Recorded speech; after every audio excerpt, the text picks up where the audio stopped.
Good morning. Please stand with me as we sing our joy song on the behind me here. Yeah, we'll sing it twice. Thank you.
Good morning.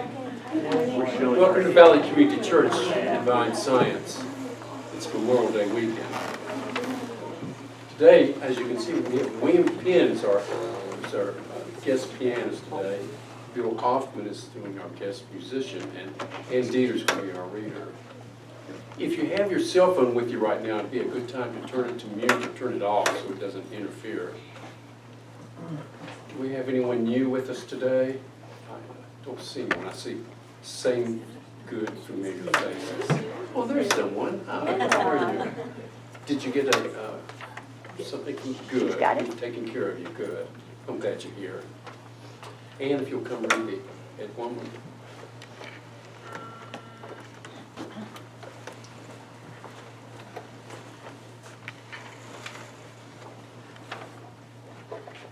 The 7 steps to inner peace. 1. Choose carefully where we spend time. If you are a news addict and spend an hour reading newspapers every day, our mind will be agitated by the relentlessly negativity we see in the world. It is true that we can try to detach from this negativity, but in practice, we will make our progress easier if we don't spend several hours ruminating over the problems of the world. If you have a spare 15 minutes, don't just automatically switch on the TV or surf the internet. Take the opportunity to be still, or at least do something positive. The problem is the mind feels insecure unless it has something to occupy it. However, when we can attain a clear mind, we discover it creates a genuine sense of happiness and inner peace. 2. Control of thoughts. It is our thoughts that determine our state of mind. If we constantly cherish negative and destructive thoughts, inner peace will always remain a far cry. At all costs, we need to avoid pursuing trains of negativity thoughts. This requires practice.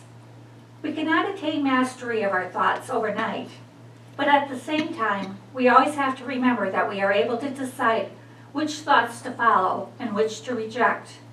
Never feel you are a helpless victim to your thoughts. 3. Simplify your life. Modern life places great demands on our time. We can feel that we never have enough time to fulfill all our tasks. However, we should seek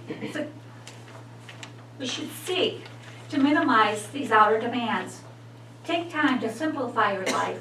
There are many things that we can do without Quite often, we add unnecessary responsibilities to our schedule.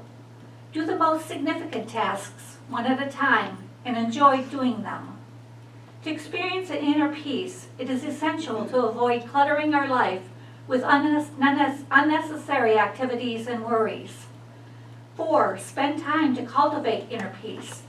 Every day we spend 8 hours a day to earn money, but we cannot find time to spend 15 minutes to cultivate inner peace. No matter how much money we earn, it cannot bring us inner peace. But if we spend 15 minutes on meditation and relaxation techniques, inner peace can become a possibility. Meditation does not just mean sitting still for 30 minutes. In meditation, we seek to experience a state of consciousness, which is flooded with inner peace. To experience this inner peace, we cannot allow any thought to enter into our minds. True inner peace occurs when we transcend the world of thoughts. 5, be immune to flattery and criticism. If we depend on the opinions and praise of other people, we can never have inner peace. Criticism and flattery are two sides of the same coin. They are both the judgments of others. However, we should not allow ourselves to be affected by either. When we do, we feed the ego. We should learn to have confidence in ourselves. This does not mean we will love ourselves in an egotistical way. It means we will value our real self and have belief in the good qualities that are part of everyone. 6, be active selfishly, or selflessly, rather. Inner peace does not mean that we have to live a life of a hermit.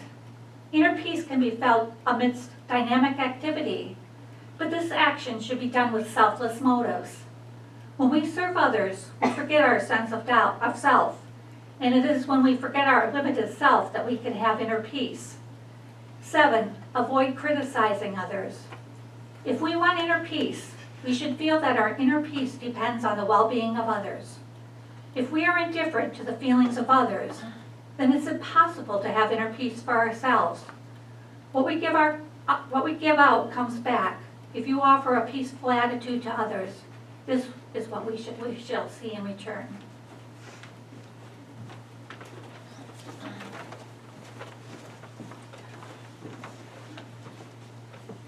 Thank you, Ann. I always enjoy your readings.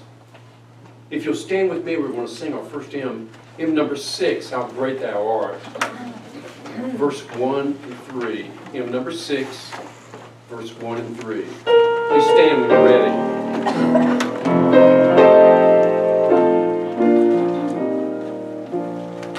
Oh Lord, my God.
morning, our Bible verse, I don't know what the translation is, but it's in the more modern tone.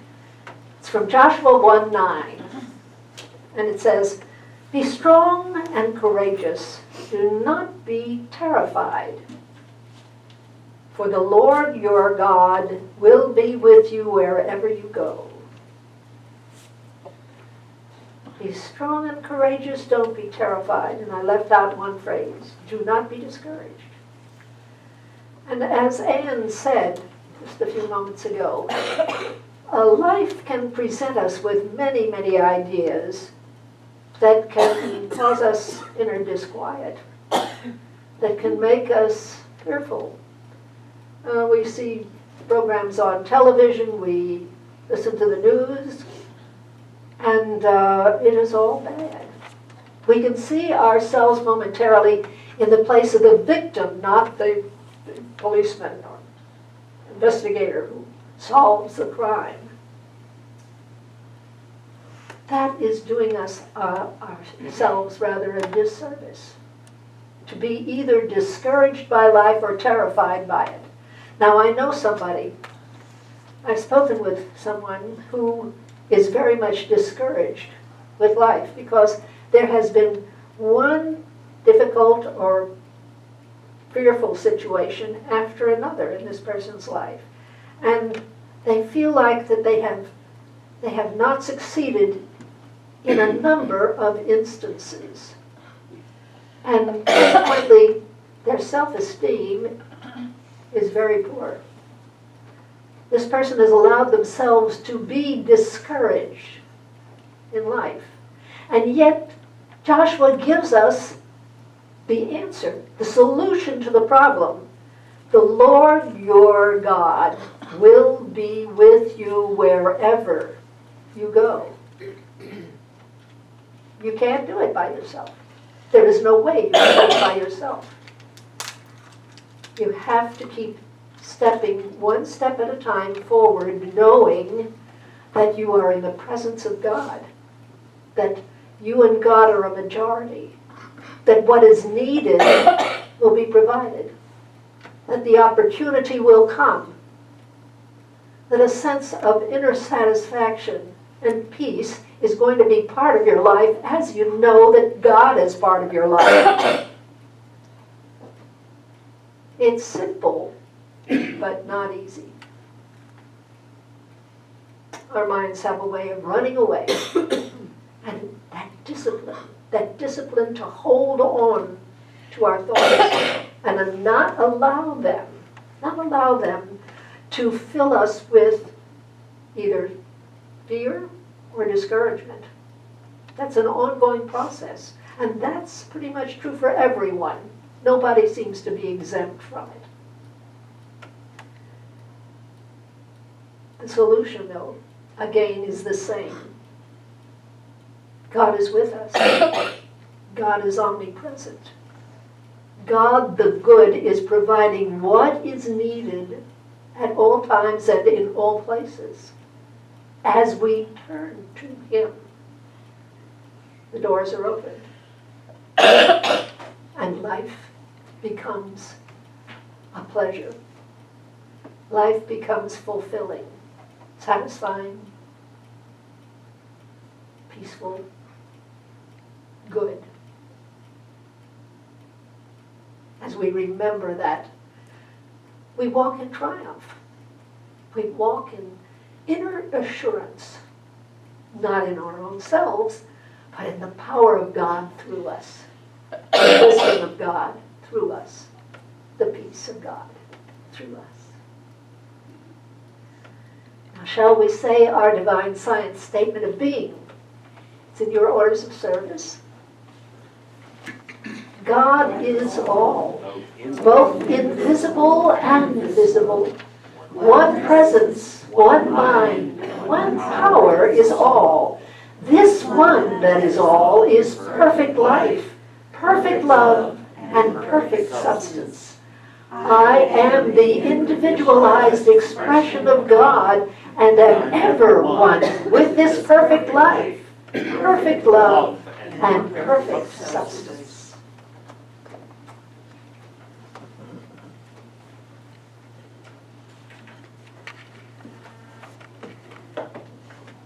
morning again. Morning, Bill.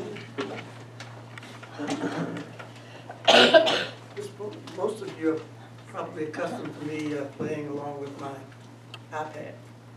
Well, there's my iPad. I think on a lot of things.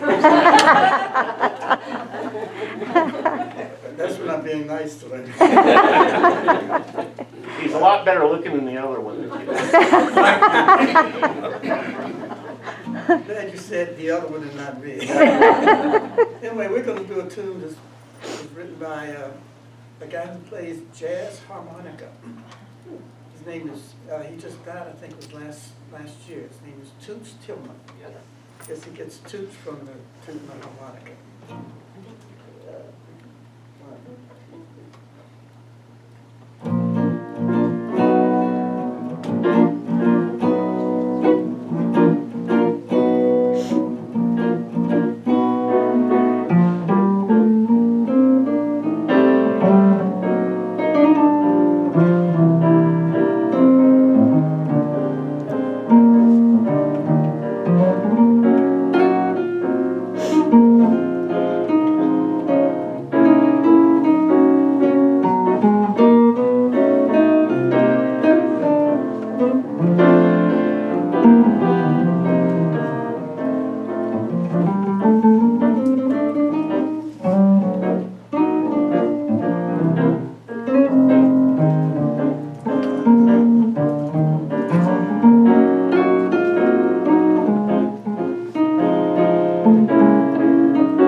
Anything that will relax.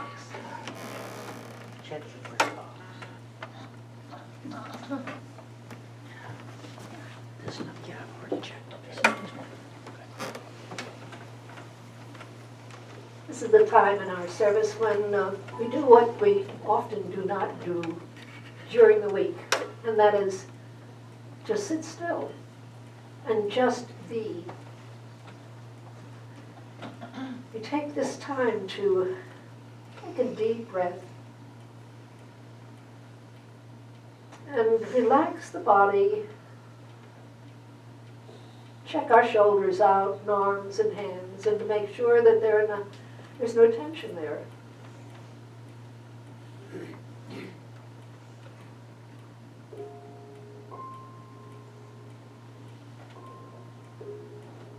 As we release the tension, interestingly enough, the mind begins to become more still. And we can draw deeper and deeper within ourselves. For it is within us where we finally contact that infinite spirit of life and love and truth and joy.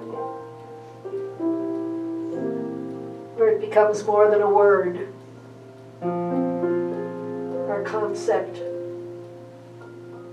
Where God becomes real. It is in the peace, the silence, the openness of mind and heart, where we come to know that indeed God is within us and all around us. For God is omnipresent, present everywhere, available always. A source of inner resource, a source of power, of creativity, of insight.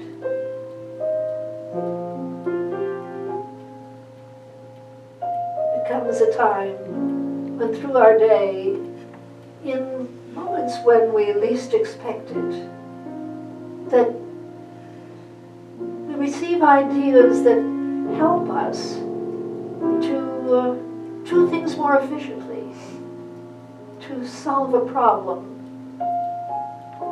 to make things easier, to understand another person more deeply, to find fulfillment and usefulness in our times alone as well as our times with others. How wonderful it is to be able to draw on this infinite inner resource, the source of unconditional love. For God never judges. We judge ourselves, but God does not judge. He only loves. He only sees the good. He only beholds the wonder of our soul's nature, which is a perfect image of His own. So whenever we use this infinite, all-loving resource, we are lifted, we are healed, we hear anew and we see anew. We live life more fully, which is exactly what God wants of us. We seek to serve. We open ourselves to be what God always created us to be. A conduit of His love and His blessings to everyone around us.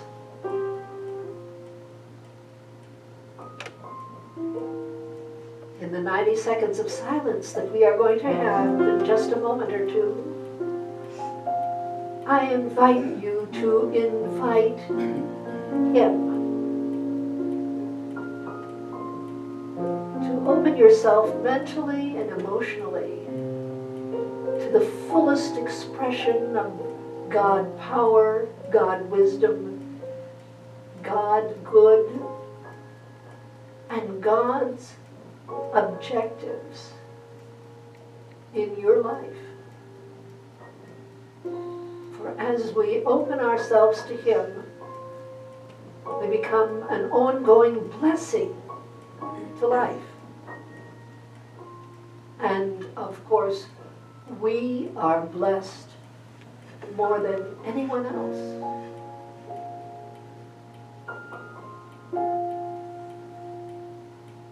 We include in our knowledge that God is, and God is seeking to express blessings and good to each and all. We extend this to all the people who are on our prayer list, to our armed forces scattered around the world, to the leadership of every country in the world, especially our own, to all people, always, here, now.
Come unto me, all ye who labor and are heavy laden, and I will give you rest. How wonderful to rest in the awareness of a source of power and love that is constantly, instantly available. It's just us. It's just us who forget to use it, to turn to it, to avail ourselves of this ongoing good. What a blessing to know this.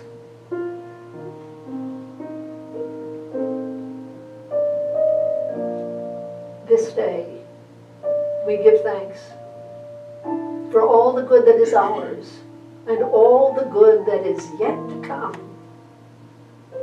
here, now, and always. Thank you, Father, for that unlimited supply of good. Right here, right now, and always. Amen.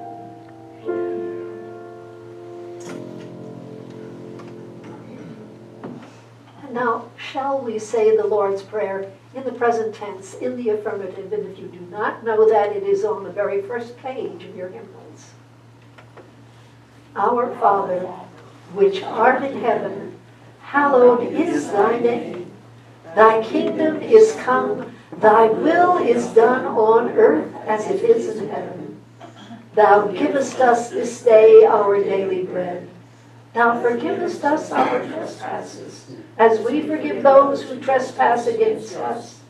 Thou leadest us not into temptation, but dost deliver us from all evil. For thine is the kingdom, and the power, and the glory forever and ever.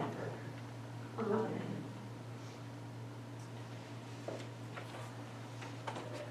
Well, my talk this morning is entitled Healing. Healing. Well, any of you who have come to the orientation to divine science, the talks I give, or who have taken our fundamentals class, have either heard or read these stories, but they are worthy of repetition. What am I talking about? I'm talking about the wonderful stories of Melinda Kramer and Nona Brooks' healings. They, of course, were the co-founders of divine science. And if they had never experienced these life-threatening illnesses and subsequent healings, there would be no divine science today. We wouldn't be sitting here today.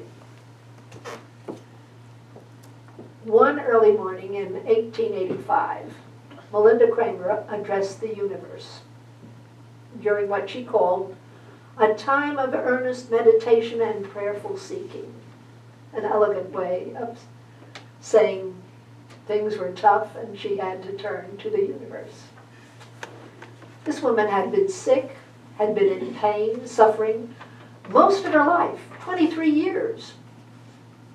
She had been pronounced a number of times, quote unquote, incurable. She'd seen multiple doctors, many doctors, various medicines that were faithfully followed, changes of climate, she did that too, healings by different kinds of healers, so-called, and a loving, concerned family, but nothing had helped, nothing. Until that early morning in 1885, when she asked two questions she asked in faith, believing that they would be answered, and with a perfect willingness to accept whatever the answer might be, positive or negative. What were the questions?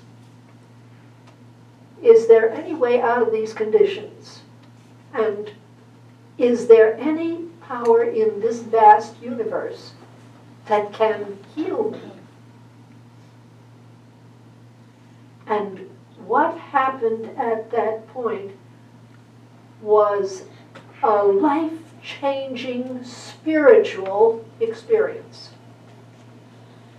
Melinda Kramer experienced the omnipresence of God. No longer was God just a word or maybe a vague belief. God was real. God was her very life, her being, her health, her knowledge, her power. God presence, this one infinite source, contained everything. The Creator and the creation were one thing, not separate things.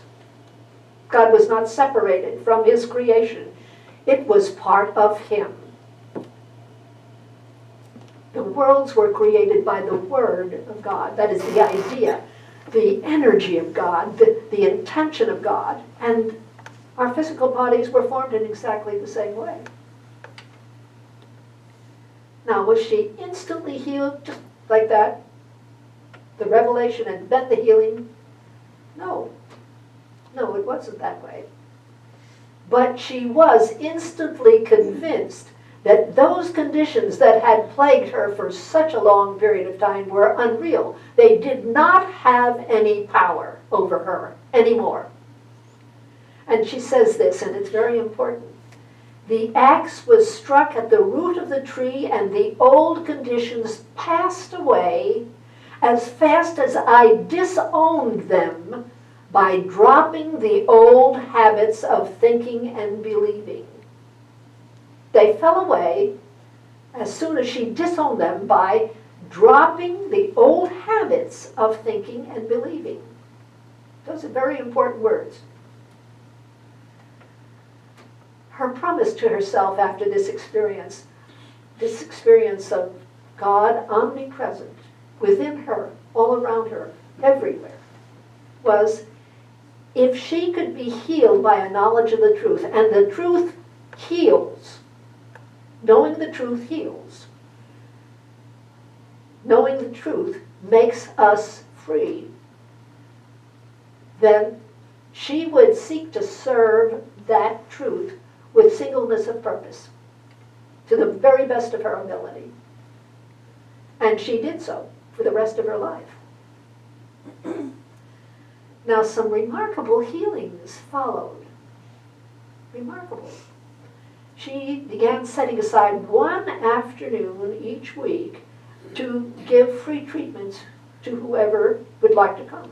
And 15 or 20 people would show up every afternoon on that particular day and get this free treatment. And she also began teaching classes for whomever would like to learn about how to heal other people. She called her healing method divine science. Now, the other person, the co-founder of divine science, grew up as a child of wealth and privilege in Louisville, Kentucky. There were half a dozen servants in the house. There was opulence in every direction. There were wonderful times together with her family. She attended the very best private schools there. But unfortunately, her father's prosperous business collapsed. And furthermore, he died of a heart attack very soon afterwards. And this left the family virtually penniless. Virtually. Mrs. Brooks, her daughter Nona, and Nona's older brother were forced to move to Pueblo, Colorado, to the home of an older sister, Alethea Brooks Small. Alethea was married to Charles Small. Well, a friend of Alethea's, Mrs. Bingham, had fallen gravely ill in Pueblo. The local doctors weren't able to help her somehow, so she went to Chicago to see a specialist. But the specialist really didn't give her any hope whatsoever. However, Mrs. Bingham had a good friend in Chicago, and this friend urged her to visit Emma Curtis Hopkins, who was a famous local teacher and healer. Well, Mrs. Bingham did it.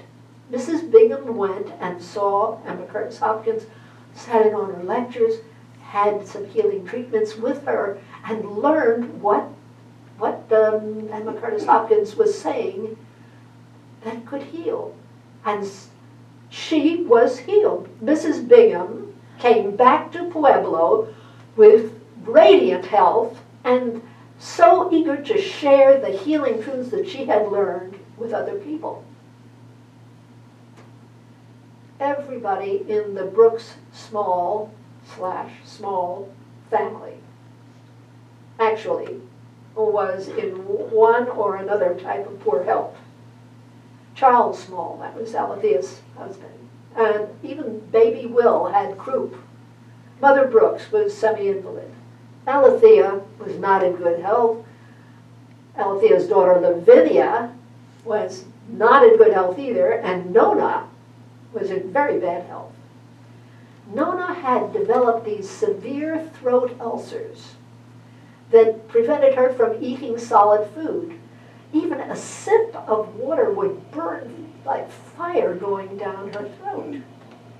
Consequently, she was eating less and less and steadily losing weight. She had gotten to the point where she weighed 85 pounds. She just couldn't eat anything, with the exception of 5 very soft specially prepared foods for her. One day, Mrs. Bingham visited them, and she invited Alethea and Nona to attend a new class that she was starting, and she was going to teach these healing truths that she had learned from Mrs. Hopkins in Chicago, that had so benefited her, she was so excited about. Oh no, they said, oh no, we really can't, it can't. Lavinia has these nose hemorrhages, and she should not be left alone. And there was so much work to do in the house. They were accustomed to servants. Now, she and, that is Lavinia, Alethea and Nona were having to do it all the cooking, all the washing, and the cleaning, and it all. They just could not do it. They could not attend any classes. But after 2 more visits over 6 months by Mrs. Bingham, always urging this, and finally saying, I'm not taking no for an answer, Alethea reluctantly accepted. Nona was beside herself. How were they going to manage this? It took an hour to get to Mrs. Bingham's house. They had to walk across a 1/4 mile of desert to catch the trolley, and then go all the way on the other side of town, change trolleys. Now, how could they do it? They had the cooking, they had the children, washing. How could they possibly? But she promised. And the Brooks sisters were always good to their promises, so they went. After the first lesson, they were talking it over on their way home on the trolley. Mrs. Bingham didn't say anything new, anything that they hadn't heard before. She talked a lot about omnipresence. And, well, maybe there'll be more new stuff in the second class. The second class really wasn't very different. But this time, she gave them all sorts of statements that they had to memorize and use on an ongoing basis. These statements were like, God is my health, I cannot be sick. God is all. God is everywhere present. God is right here. And so the girls started saying those affirmations as they did their work, as they did their cooking and the other household chores, looking after the children. On the way to the third class, they stopped downtown at the doctor's office. Nona's throat was not better. It was worse. He gave her yet another prescription. If this doesn't take care of it, he said, then, and he just shrugged out of helplessness. But it was during that third class at Mrs. Bingham's that the room was filled with light, the light of God. Nona thought that everybody else saw it, but nobody else saw it at all. She knew at that moment that she had been healed. There was no more throat condition for her. As they were leaving, she said to her sister, I've been healed. And her sister said, yes, yes, dear. Alethea thought she was just repeating an affirmation. Let's hurry up and get to the trolley. We have to get home. But that evening, to everyone's astonishment, for the first time in many, many months, Nona ate everything that everybody else ate. They were long, sidewise looks, but this woman was healed. Quickly, other remarkable healings took place. Lavinia, that's Alethea's daughter, would hemorrhage from the nose. And one day she started hemorrhaging. And Alethea looked at Nona, and Nona looked back, and they said, let's treat her. And instead of going upstairs and tending to her, they sat down and prayed.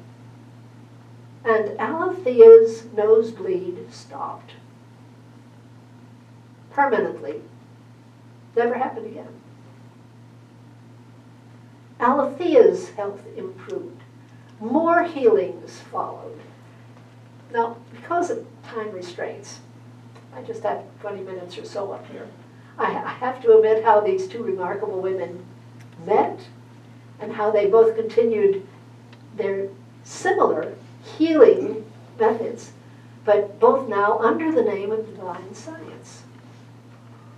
It's important to note, though, that down through the years, there seems to have been less and less emphasis on physical healings.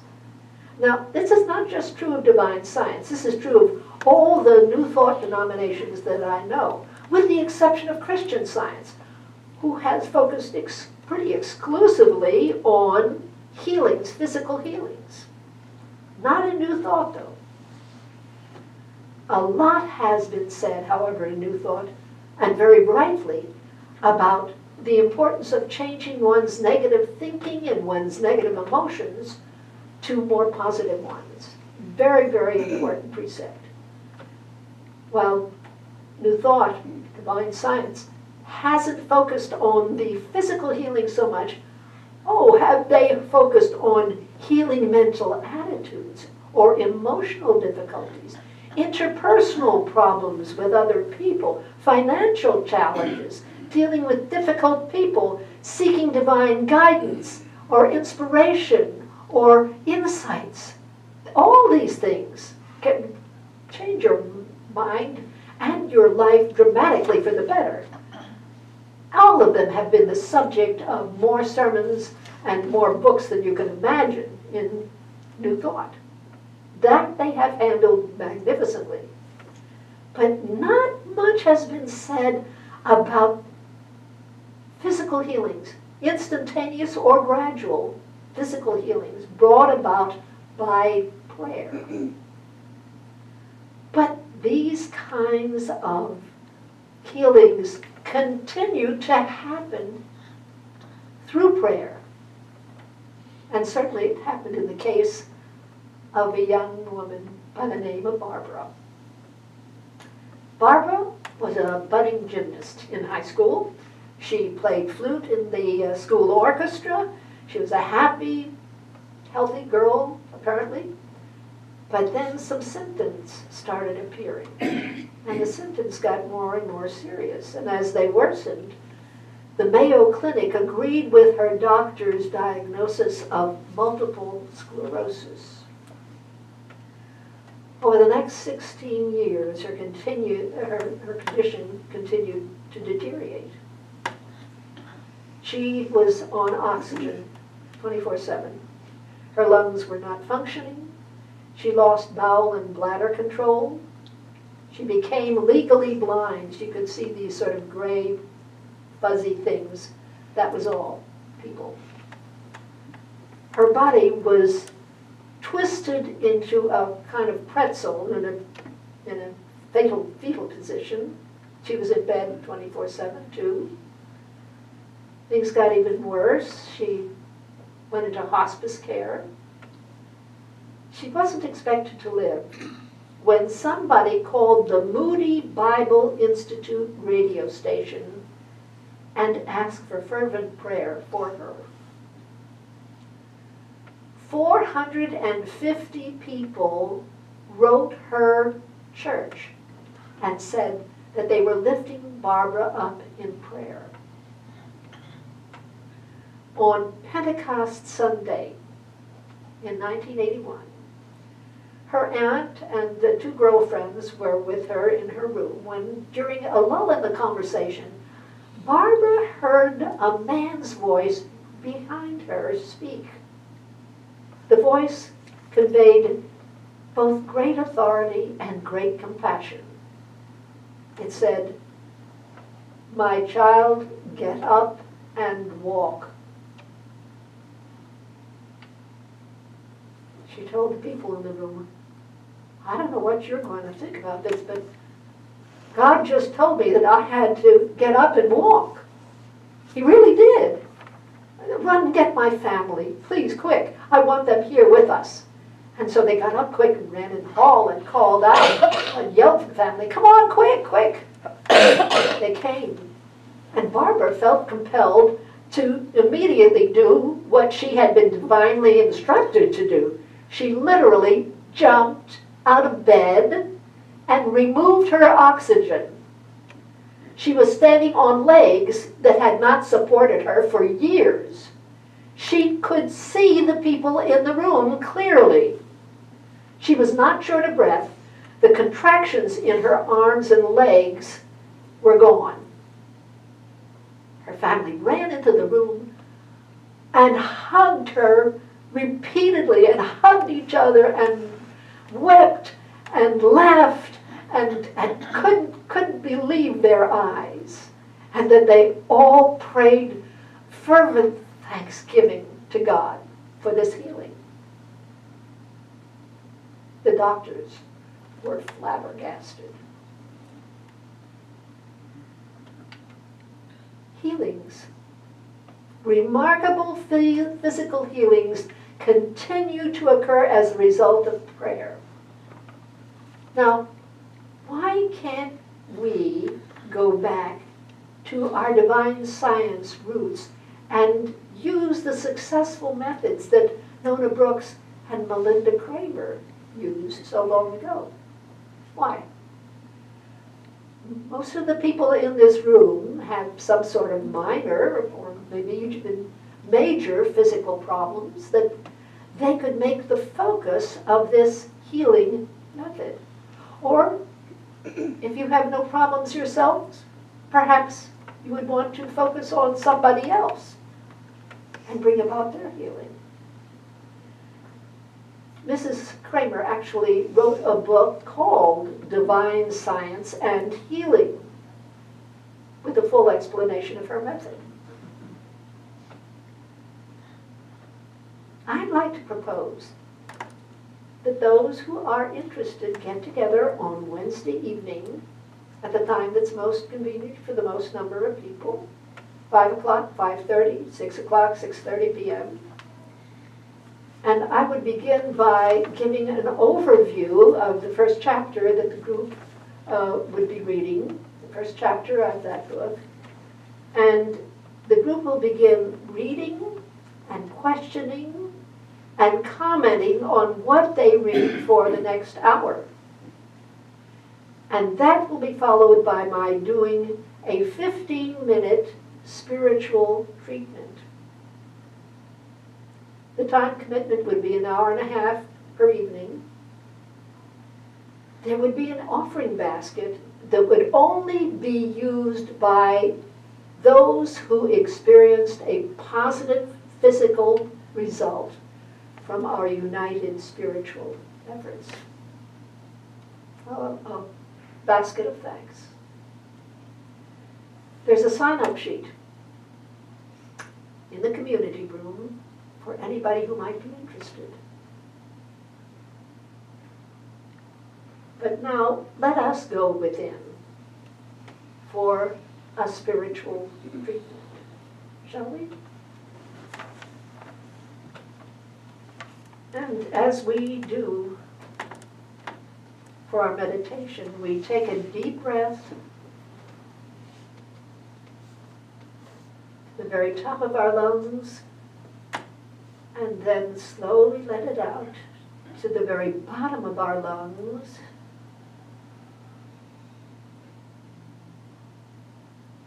Pause a moment. Take in another very slow breath to the top of the lungs. One tiny pause at the top, and release it again, slowly, if you are able.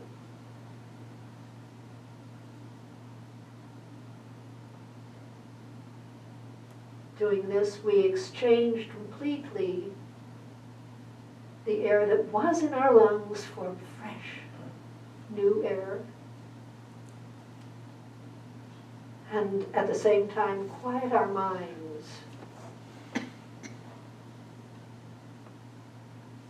Quiet our minds so that we can accept the truth that we are loved in a way that we can scarcely imagine.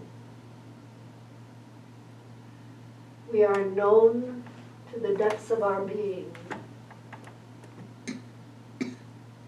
And God approves of everything we are.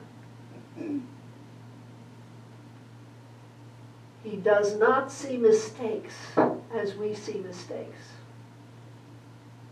He sees them as learning opportunities. He knows what He created us to be. His image and likeness. He is one with us, has always been, will always be.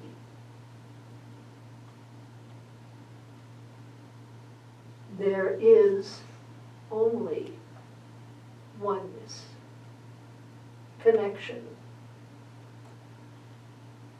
participation, unity, and blessing as we come to realize this spiritual, mental, emotional truth of ourselves. Now we are permitting that self-same truth, that truth of God and good everywhere, that truth of God's will for us being complete health, energy, balance, abundance.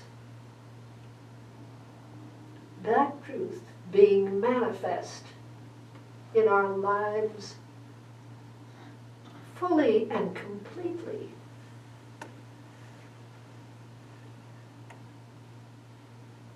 Here, now, we can accept that change.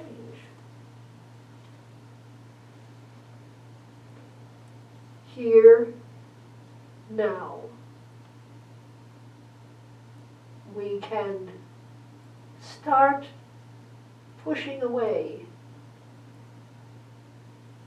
contradicting, and transforming any old opinions, whether ourselves or someone else's, whether those in authority or just those who know us and love us, that there is illness, that there is limitation, that there is pain, there is lack of any sort. For in God there is no limitation. There is no fear or sadness. There is only abounding good.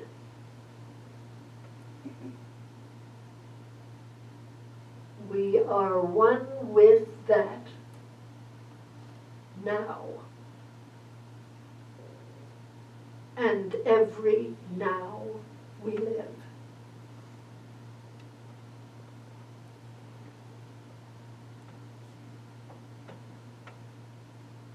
Thank you, dear God, that it is so.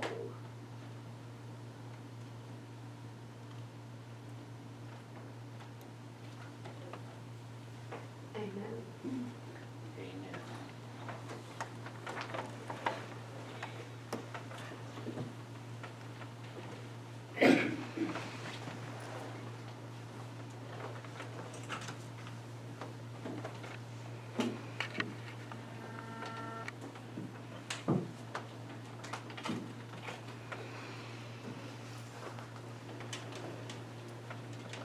Interestingly enough, the name of this tune is called Watch What Happens. We got together on this.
Now, the time in our service where we bless our gifts, our time, our talents, and also our money.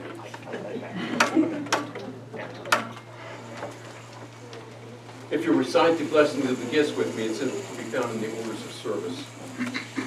Today, I acknowledge God, omnipresent, as the source of all good, as the source of my good. With this acknowledgement, I accept His will, which is abundance in every aspect of my life. I release all thoughts of lack and limitation, and I am open and receptive to the increased flow of abundance to me right now. I joyfully accept the gifts of life and give freely of the special gift that I am. Through me, God omnipresent blesses and multiplies this gift for all. Thank you.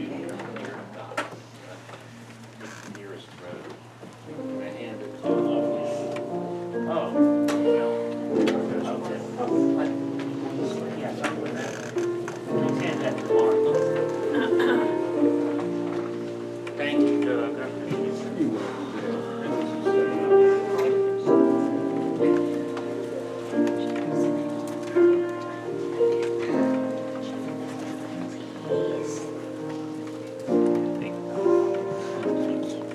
Thank you, Bob. We don't have too many prayer requests.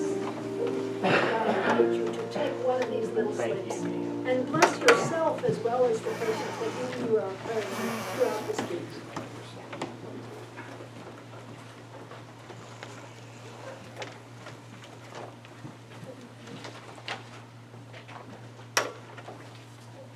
Good morning. Morning, Jan. Well, all announcements again, so sit back.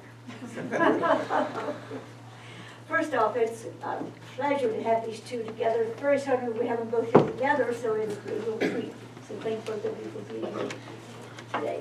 Music is always great. All right, tomorrow we're having our Memorial Day picnic. There's been a change. Instead of having it at Oak Grove Park, we're going to have it at the church, in the backyard of the church. We changed it for two reasons. One is because over there we have a charcoal grill. We have a lot of people that have health issues that the charcoal really bothers, and the gas fumes from the charcoal bother. So that everybody can participate in this, we decided to use the gas grill here and have it in the backyard. So we'll be outside, and that was for the rains, we can just come inside. But we also have, we've got this beautiful yard out here, so we need to use it some. So we're going to have the picnic back here, and we can, we've got cornhole and croquet, and I don't know what other games, but, so anyhow, we'll be here, start at 11:30, and then we'll put the grill on, but we'll probably do around 12, something like that. So, and it's just so you know, so, anyhow, we'll start opening up the door at about 11:30, so everybody can hear. Bring it. The cost is $5, that covers the hot dog, hamburger, and the buns. Everybody's to bring a side dish of some kind to go with that.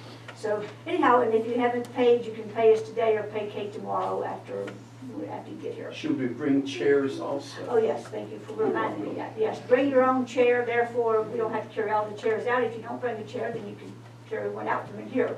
But it saves us from carrying out 20-some chairs, so bring a chair, and that will save us some work there. Next Sunday, the new time starts. We start service at 10:30 next Sunday. We'll be reminding you again Saturday night so that you don't forget. So, but it'll start, we do that for the summer, it starts at 10:30. The flowers this week are sponsored by Jerry, and he said it's for all the celebrations that go on in May. We've had birthdays and Mother's Day and anniversaries and everything, so thank you, Jerry, for the flowers. We still have some sign-up sheets in the community room. We still need some people to sign up for a birthday cake and some other things. And we've made out a new list for the ushers and everything. There's still some blank spots on there if somebody would fill those in. If not, come that Sunday, I'll be making some calls and begging. So anyhow, if you can do that, we would greatly appreciate it. Also, I didn't mention this last week, Maurita did a first of the month. This is Federation Month, May is, and so in all the orders of service, there should have been a pink folder. So if you're willing, want to join or make a donation to the Federation, it would be greatly appreciated. Also, next Saturday, we're planning on having a work day here at the church. We need some, outside work done, especially the garden around the columbarium in the front of the columbarium needs work on it. And also, on the inside, we need some windows washed in the annex and everything. So, don't know what time, whatever suits people. Some people like to come early, some people don't. I would say maybe 8:30 or 9 we could start, and we'll talk about that later in the week and see what suits everybody. Don't want to be out here when it gets really, really hot, so we'll try to do it early and work maybe 2 or 3 hours and get some work done around here. Also, we appreciate the people that brought pictures of their mothers and fathers. People really enjoyed it, and we're still trying to figure out who some of them are. So anyhow, we're going to leave them up through Father's Day, so if you haven't bought a picture and you want to do so, please bring that, and then come Father's Day, the ones we don't know, we'll see if people will confess to who they are. But it's been fun, and people really enjoyed that, so thanks to the ones that have bought them, and if you would like to bring pictures, please do so. We would greatly appreciate that. Also, lastly, as you know, we had to elect two new board members, but they're not new board members, they're old board members. So anyhow, our board for this coming year is going to be the same one we had last year, but I need y'all to stand up because some people still don't know who the board members are. So Ann and Laurel, Melanie, and Doug. Not Doug, Dale, sorry. I do that all the time to Dale. So sorry. And myself. So thank you all. And Excuse me if I don't stand up. Doug stood up for you. Anyhow, the phone numbers are on your orders of service. Feel free to call any of us with anything that you have that you want to talk about or complain about. We really don't want to hear complaining. No, just saying. But anyhow, we're always available for you to tell us what any changes or whatever you might want to make or do or whatever. So we appreciate that. So, did you have anything, Maurita? Did you? Just an announcement that a former very dear friend of our congregation, Don Gouffre, passed away. And he is we're going to have a ceremony in memory and in honor of him this coming Tuesday at 3 o'clock in the afternoon for any of those who knew him and admired him and loved him, as so many did. Your presence would be very much appreciated. All right, and come next door for, I think Bob made some chocolate chip cookies, is that correct? Okay, so feel free to come next door and have some cookies and coffee and whatever else might be over there. And please take flowers when you leave today. Join me in our last song, if you would please stand. It's hymn number 39, Peace Like a River. We'll sing 1, 2, and 3.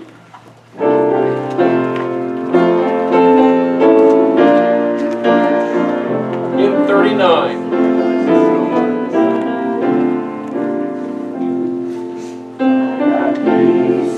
Like a river, peace like a river,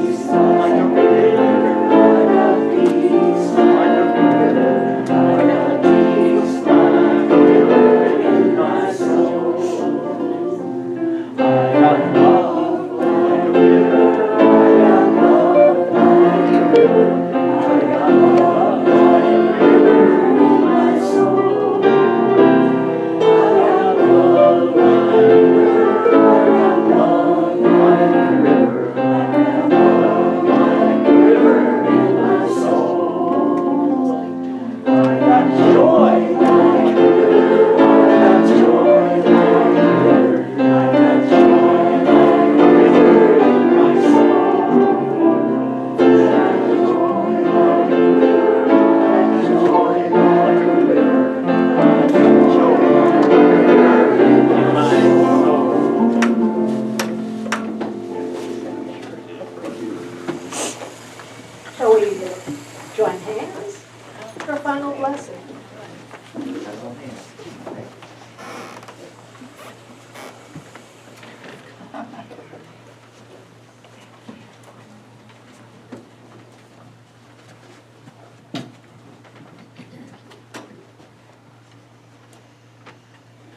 We're hand in hand, we affirm together that ill health doesn't have to be part of our consciousness or our experience, because we have the presence of God which outweighs, which is infinitely more powerful than anything, any condition or situation or difficulty.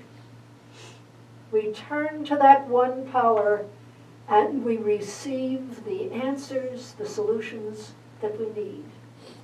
And for this unlimited blessing, we say thank you this day and every day. Amen. Amen.